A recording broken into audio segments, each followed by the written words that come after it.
tichém domě u řeky Sázavy dnes žije muž, kterého kdysi znala celá země. Jaromír Hanzlík slaví 78 let, ale místo triumfu přichází bilancování a s ním bolest, kterou už nelze schovat za úsměv ani slavné role. Odešla žena, jež byla kdysi jeho královnou. Přátelé mizí jeden po druhém a minulost se vrací s otázkami, na které neexistují snadné odpovědi. Co zůstane člověku, když světla zhasnou? Potlesk utichne a vedle něj zůstanou jen vzpomínky, vina a ticho. 78. narozeniny měly být chvílí, kdy se člověk ohlédne a dovolí si být pyšný. Jaromír Hanzlík však vstoupil do tohoto věku s pocitem, že se kolem něj svět pomalu vyprazdňuje. Zůstaly filmy, potlesk, fotografie, věty, které diváci znají nazpaměť. Ale lidé, s nimiž je prožíval, odcházejí jeden po druhém. Nejhlubší ránu mu zasadila smrt Jany Brejchové, ženy, kterou kdysi české publikum nazývalo královnou a která byla po 12 let také středem jeho soukromého světa. Když odešla, Hanzlík nepromluvil dlouze. Nepotřeboval velká slova. Nazval ji naší královnou, poděkoval za společná léta a přiznal, že na ní nikdy nezapomene. Právě v té prostotě bylo ukryto všechno. Láska, vina, vzdor i bolest, která přežila půl století. Dnes žije po boku Lenky Kozlové v klidném prostředí u Sázavy. Není tedy mužem, kterého by nikdo neměl rád. Přesto existuje samota, již nelze zahnat přítomností druhého člověka. Je to samota těch, kteří si pamatují svět, jenž už neexistuje. Samota člověka, který se probouzí mezi stěnami plnými vzpomínek a ví, že některé hlasy už nikdy neuslyší. Hanzlík sám o sobě mluví bez zbytečné schovívavosti. Přiznává, že se z něj stal starý muž, který bývá mrzutý, přísný a někdy těžko snesitelný. Možná je to obrana. Možná únava. A možná způsob, jak zakrýt, že člověk, jenž dokázal před kamerou rozehrát něhu i humor, neuměl vždy stejnou citlivost nabídnout lidem doma. Navenek si zvolil klid. Dům, řeku, přírodu a odstup od světa, v němž byl kdysi všude. Jenže ticho není vždy lékem. Někdy je zrcadlem, před kterým není kam uhnout. Vracejí se v něm tváře, hádky, zmeškané příležitosti i okamžiky, kdy mohl říct něco jiného. A neřekl. Smrt Jany Brejchové otevřela dveře, které se dlouho snažil držet zavřené. Připomněla mu nejen velkou lásku, ale i cenu, kterou za ní zaplatili druzí. Vlastimil Brodský, kdysi blízký kolega. Tereza Brodská, dítě vyrůstající pod jeho tvrdými pravidly. A také jeho vlastní syn David, jemuž slavný otec často chyběl právě tehdy, kdy ho potřeboval nejvíc. Veřejnost viděla krásný pár, 2 ikony a příběh, který působil jako film. Za zavřenými dveřmi však vznikaly trhliny, jež se táhly celými desetiletími. A právě proto není dnešní Hanzlíkův smutek jen žalem nad jedním úmrtím. Je to smutek člověka, který přišel o posledního svědka své nejodvážnější, nejkrásnější a zároveň nejničivější životní kapitoly. Abychom pochopili, proč ho tato ztráta zasáhla tak hluboko, musíme se vrátit na začátek. K chlapci, který příliš brzy poznal rozdělenou rodinu, a k mladému herci, jenž získal slávu dřív, než se naučil být otcem, manželem a mužem. Ještě než Jaromír Hanzlík poznal vůni divadelních šaten, poznal něco mnohem tišího. Pocit, že domov nemusí být místem, kde člověk vždy najde bezpečí. Když mu byly pouhé 4 roky, rodina se rozpadla a on vyrůstal bez stálé blízkosti matky. Dítě si podobné chvíle neumí vysvětlit. Jen cítí, že někdo chybí a později začne nahrazovat nejistotu pravidly, disciplínou a potřebou mít všechno pod kontrolou. Jeho matka pracovala v prostředí televize a právě díky ní se poprvé ocitl před kamerou. Mimo.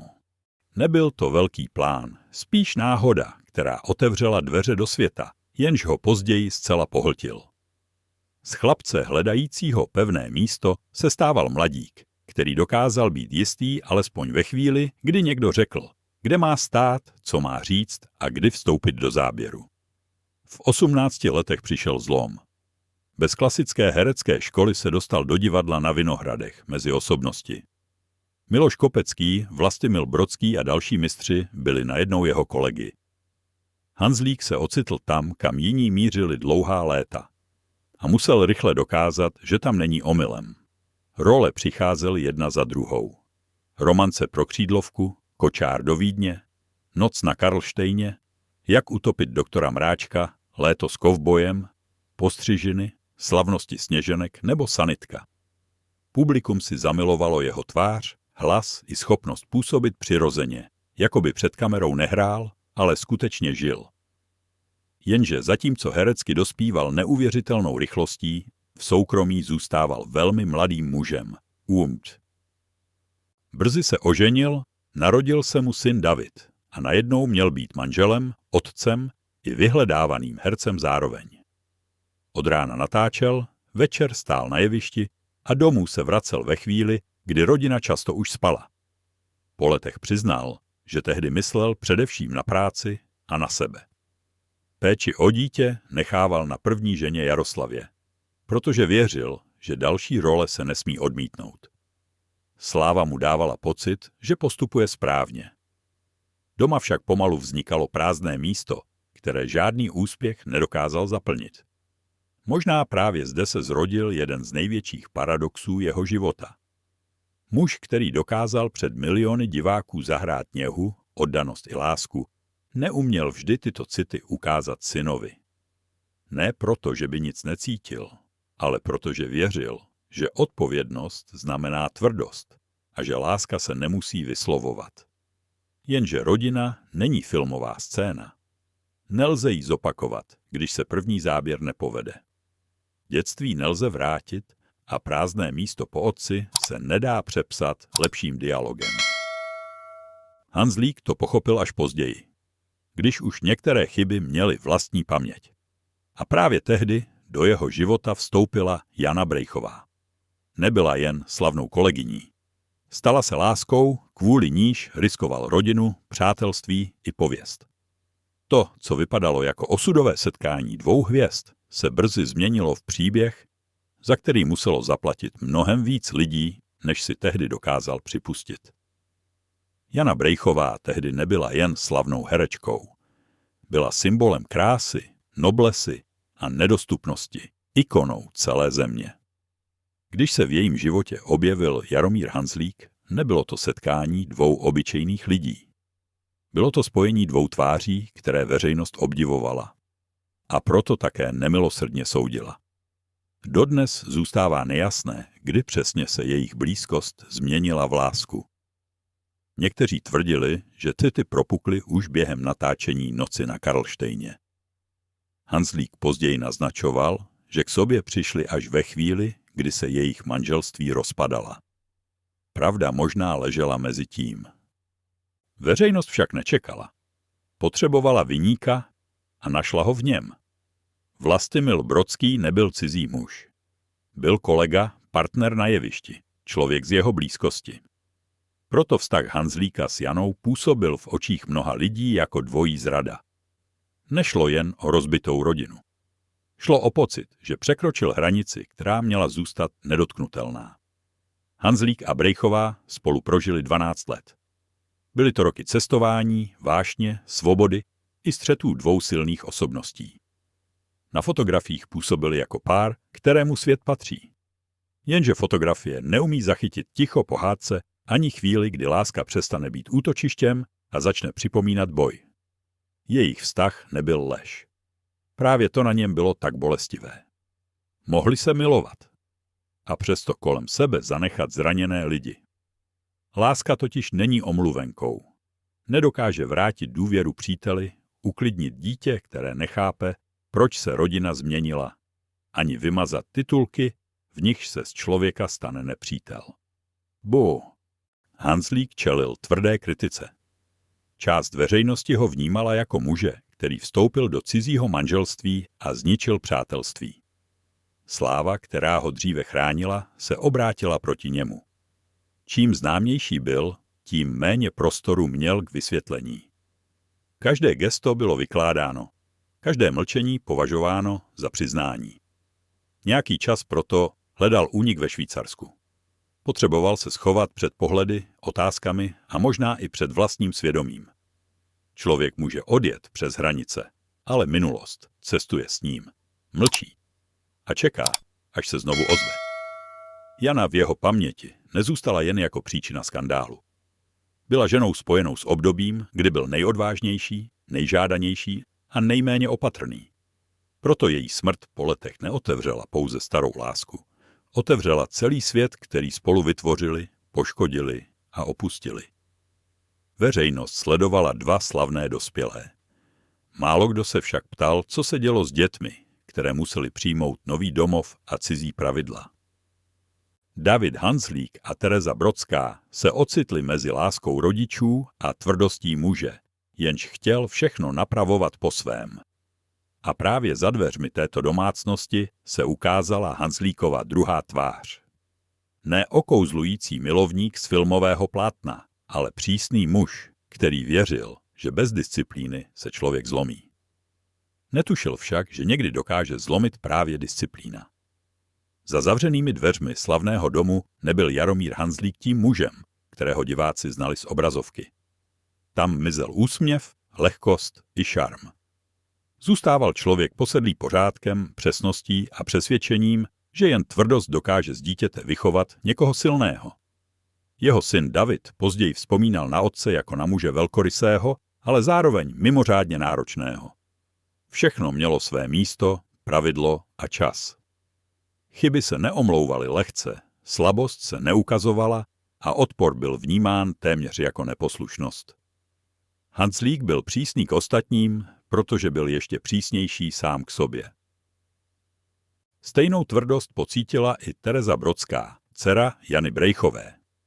Hanzlík měl pocit, že obě děti jsou příliš rozmazlené a že je musí převychovat. Nechtěl být zlý, alespoň ne ve vlastních očích. Věřil, že jim dává řád, který sám v dětství postrádal. Jenže dítě nepozná dobrý úmysl, když přichází v podobě strachu. V domácnosti tak vznikalo napětí, které nebylo vidět na veřejnosti. Každá maličkost mohla přerůst v konflikt. Každé pochybení se stávalo důkazem nedisciplinovanosti. A čím víc se Hanzlík snažil mít všechno pod kontrolou, tím víc se mu rodina vzdalovala. Právě zde se ukazuje největší paradox jeho povahy. Na jevišti dokázal naslouchat partnerovi, reagovat na nejjemnější změnu tónu a vcítit se do cizího osudu. Doma však někdy slyšel především sám sebe. Uměl zahrát něhu, ale neuměl ji vždy nabídnout v okamžiku, kdy byla nejvíc potřeba. Tereza po letech přiznala, že jejich vztah byl bolestný a složitý. Zároveň však dokázala říct, že jí některé zkušenosti posílily. Když Hanzlíka sledovala na scéně, viděla v něm talent, který na chvíli překryl osobní křivdy. To ale neznamenalo, že rány zmizely, jen se naučila žít vedle nich.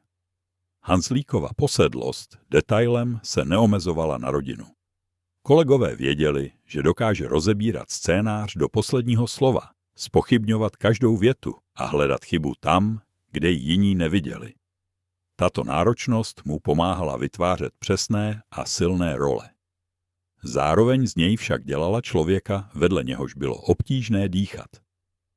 Možná se celý život snažil zabránit chaosu, který poznal jako malý chlapec. Jenže když člověk drží druhé příliš pevně, nezačne je chránit, začne je svazovat. A právě to pocítil jeho vlastní syn. Napětí mezi Jaromírem a Davidem se s věkem nezmenšilo. Naopak. Když David později otevřel restauraci v prostoru patřícím otci a podnik se dostal do potíží, požádal o úlevu. Hanzlík odmítl. Ne, chtěl syna naučit odpovědnosti. David v tom však slyšel jediné, že pravidla jsou pro otce stále důležitější než on. Z jednoho sporu se zrodilo 10 let mlčení. 10 let, během nichž se dva muži míjeli, jako by k sobě nikdy nepatřili. A nejbolestnější okamžik teprve přišel. V den Davidovy svatby zůstalo místo pro otce prázdné. Spor mezi Jaromírem Hanzlíkem a jeho synem Davidem nezačal velkou tragédií. Začal penězi, nájmem a jednou prosbou, která mohla být vyslyšena, ale nebyla. David provozoval restauraci v prostoru patřícím otci. Když se podnik dostal do potíží, požádal o úlevu. Hanzlík odmítl, protože věřil, že syn musí nést odpovědnost za vlastní rozhodnutí. Možná chtěl učit samostatnosti. Možná se bál, že ústupek bude znamenat slabost. David však v otcově postoji neviděl lekci, ale starou bolest v novém převleku. Znovu měl pocit, že pravidlo je důležitější než vztah, že přísnost má přednost před blízkostí a že slavný otec dokáže zahrát soucit lépe, než ho projevit doma. Z obchodního sporu se stal osobní boj. Slova tvrdla, hrdost rostla a mezi dvěma muži se zavřely dveře. Následovalo téměř 10 let bez kontaktu. 10 narozenin, Vánoc a rodinných událostí, během nichž oba čekali, zda ten druhý udělá první krok, a oba mlčeli. Nejbolestnější obraz přišel v den Davidovy svatby. Místo, kde měl sedět otec, zůstalo prázdné. Jaromír Hanzlík se rozhodl nepřijít. Pro veřejnost to mohl být jen rodinný konflikt. Pro syna to však byla věta beze slov, kterou už nešlo vzít zpět. Právě zde se uzavřel krutý kruh. Jaromír sám vyrůstal s pocitem, že mu chyběla rodičovská blízkost. Přesto podobnou prázdnotu předal dál. Ne úmyslně, ale vytrvale. Nejprve kvůli natáčení, později kvůli neústupnosti. Když se David narodil, Hanzlíkovi bylo sotva 21. Byl mladý, obdivovaný a přesvědčený, že práce nesmí čekat. Od rána do noci stál před kamerou nebo na jevišti, zatímco péče o syna zůstávala na jeho první ženě Jaroslavě. Roky ubíhaly, role přibývaly, ale chvíle s dítětem se nevracely. Teprve stáří dokáže úspěchům odebrat lesk. Člověk se podívá na ceny, fotografie a slavné scény a zjistí, že žádná z nich neodpoví na otázku, proč nebyl tam, kde měl být jako otec. Hanzlík mohl odmítnout scénář, ale scénář vlastního života už přepsat nemohl. Přesto mezi otcem a synem nezůstalo ticho navždy. Když oba zestárli, hněv začal ztrácet sílu. Nešlo o zázračné usmíření ani o vymazání minulosti. Spíš o opatrné přiblížení dvou mužů, kteří pochopili, že další roky už nemusí přijít. David se naučil vidět v otci nejen tvrdého rodiče, ale i člověka plného vlastních ran. Jaromír zase musel připustit, že přísnost není totéž co láska. Odpuštění však neznamená, že se nic nestalo. Znamená jen, že bolest už nemusí rozhodovat o každém dalším dni. Když se zdálo, že největší Hanzlíkovou ranou je rozbitá rodina, minulost otevřela ještě temnější obraz. Uprostřed natáčení jedné z nejslavnějších českých komedií před jeho očima náhle padl muž, který měl ještě před chvílí rozdávat smích. A Jaromír pochopil, jak tenká je hranice mezi rolí a posledním dechem. Rok 1974 měl být obdobím, kdy Jaromír Hanzlík znovu rozdával divákům smích. Při natáčení filmu Jak utopit doktora Mráčka se však komedie náhle změnila v děsivou skutečnost. Jan Libíček, muž s nezaměnitelnou tváří, skolaboval přímo během práce. Ještě před chvílí byl součástí scény. O několik okamžiků později bojoval o život. Hanzlík byl u toho, když se natáčení zastavilo a veselý chaos štábu vystřídala panika. Lidé se snažili pomoci, ale Libíčkovo tělo už nedokázalo pokračovat. Zemřel ve 43 letech, v době, kdy měl před sebou role a dny, které nepřišly. Takový okamžik se člověku neuloží jen do paměti. Usadí se v něm. Hanzlík si od té chvíle nesl vědomí, že smích před kamerou může být posledním výkonem člověka, který uvnitř bojuje s nemocí. Film byl dokončen, práce pokračovala, ale v něm zůstala prasklina, kterou žádný potlesk nedokázal zacelit. Navenek nespomalil. Dál natáčel, hrál večer co večer a téměř 3 desetiletí patřil k oporám divadla na Vinohradech. Každá role musela být přesná. Každá věta promyšlená, každý detail pod kontrolou. To, co publikum obdivovalo jako profesionalitu, se v jeho nitru měnilo v past. Když člověk dlouho žije jen výkonem, jednoho dne zjistí, že už neumí odpočívat ani cítit radost. Hanzlíka jeviště kdysi zdroj života začalo dusit. Nebyla to obyčejná únava. Byla to prázdnota, odpor k dalšímu představení a pocit, že jeho duše zůstala někde za poslední oponou. Na začátku 90. let proto udělal něco, co nikdo nečekal. Odešel. Právě ve chvíli, kdy měl jméno i jistotu, opustil divadlo, které ho proslavilo. Později popisoval, že se cítil jako zvíře běžící v kole, stále rychleji, ale bez možnosti někam dojít. Okolí mohlo jeho rozhodnutí chápat jako rozmar. Ve skutečnosti to byl útěk člověka, který už nedokázal předstírat, že je v pořádku. Objevovala se i svědectví, že si přál jakoukoliv překážku, jen aby nemusel znovu vstoupit na jeviště. Když se herec začne bát místa, které miloval, není to slabost. Je to poslední varování. Hanzlík odjel do Švýcarska a pokusil se zmizet ze světa, jenž ho vyčerpal. Hledal ticho a způsob, jak znovu poskládat vlastní nitro. Jenže útěk před divadlem neznamenal útěk před sebou. Stále v něm byli lidé, které zranil, role, jež ho pohltily, a obraz kolegy padajícího během natáčení. Když se po letech vracel, nebyl už stejným mužem. Armisate. Nabídky posuzoval tvrdě a odmítal vše, čemu nevěřil. Režiséři v tom viděli obtížnost, on možná obranu před dalším vyhořením. Vznikla tak pověst člověka, kterého už nikdo nechce, přestože pravda byla bolestivější. Jaromír Hanzlík se nebál, že nebude slavný. Bál se, že znovu ztratí sám sebe. A teprve v tichu u Sázavy měl zjistit, co zůstane z herce, když už nepotřebuje hrát žádnou roli. Po letech útěků, návratů a odmítnutých nabídek Jaromír Hanzlík pochopil, že nemusí zmizet úplně. Nemusel znovu vstoupit do kolotoče, který ho kdysi téměř zničil.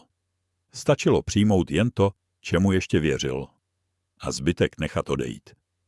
Na scénu se vracel opatrně. Ne proto, aby dokazoval, že stále patří mezi největší, ale aby si ověřil, že herectví nemusí být trestem. Když nenašel příběh, který by ho oslovil, podílel se na vzniku filmu Léto s gentlemanem. Bylo to tiché přiznání, že po tolika letech už nedokáže vyslovovat věty, kterým nevěří. V roce 2018 převzal v Karlových Varech ocenění za svůj přínos českému filmu. Před publikem nestál zlomený muž ani zapomenutá hvězda. Stál tam člověk, který přežil vlastní slávu. Poděkoval divákům, protože právě oni dávali jeho práci smysl, i když on sám se od ní na dlouhé roky odvrátil. Později se objevil také v seriálu Oktopus. Nebyl to návrat ve velkém stylu. Hanzlík už nepotřeboval být všude. Přijal věk, pomalejší tempo i skutečnost, že svět filmu se změnil. Některé scénáře odmítal s tvrdostí, která dráždila režiséry. Jiní v tom viděli pýchu. On však možná jen chránil poslední zbytek radosti, který mu herectví ještě dokázalo dát. Dnes žije stranou ruchu u Sázavy, po boku Lenky Kozlové.